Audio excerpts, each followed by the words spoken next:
কি অবস্থা মোনা? আমাদের দেশে মাদকের হাত অনেক বড় লম্বা। এই জন্য মাদকের বিরুদ্ধে কেউ কথা বলতে চায় না।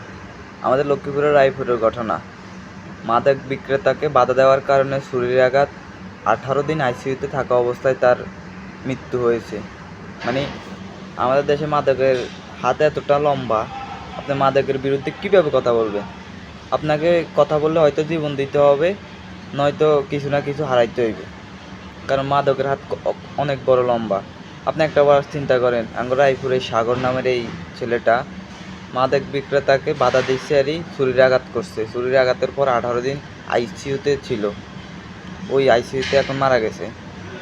তাহলে একটা বার চিন্তা করেন, মাদক বিক্রেতাকে বাধা দেওয়ার কারণে ছুরির আঘাত কত বড়, মানে তাদের হাত কত লম্বা বা কত সাহসী লোক হইলে এরা এই ধরনের কাজ করতে পারে। মাদক তো বিক্রি করে করে আবার মানুষের বাধা দিলে তার বিরুদ্ধে অনেক কিছু করিয়ালা, মানে মৃত্যু পর্যন্ত করিয়ালা। এটা তো এখন মার্ডারের মতো হয়ে গেছে। মাদক বিক্রেতাকে বাধা দেওয়ার কারণে ছুরির আঘাত, 18 দিন চিকিৎসা অবস্থায় থাকা, মারা গেছে আইসিইউতে।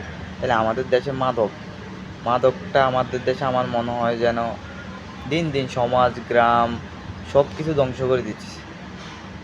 সব কিছু ওই আমগো এলাকার এক লোকে কি খুব কাছের লোকে বলছে যে একটা ফ্যামিলিকে ধ্বংস করতে হলে একটা ছেলেকে মাদক ধরাই দাও, এই ফ্যামিলি এটা শেষ, ধ্বংস হয়। আমাদের দেশে এখন বর্তমানে এই অবস্থা হয়ে যেতে, মাদকের হাত এতটা লম্বা, মাদকের যে বিক্রি করে ডিলার বা যারা খায় তাদের হাত এত বড় লম্বা, আপনি তাদের বিরুদ্ধে কোনো কথাই বলতে পারবেন না। কথা বললে আপনাকে এমন হামলা মামলা শিকার হইতে হইব। আপনি দেখেন, মাদক বিক্রেতাকে বাধা দিতে ছুরির আঘাতের পর চিকিৎসাধীন অবস্থা আইসিইউতে 18 দিন থাকা অবস্থায় মারা গেল। এটা লক্ষ্মীপুর রায়পুরের ঘটনা। তাহলে আপনি কীভাবে মাদকের বিরুদ্ধে কথা বলবেন?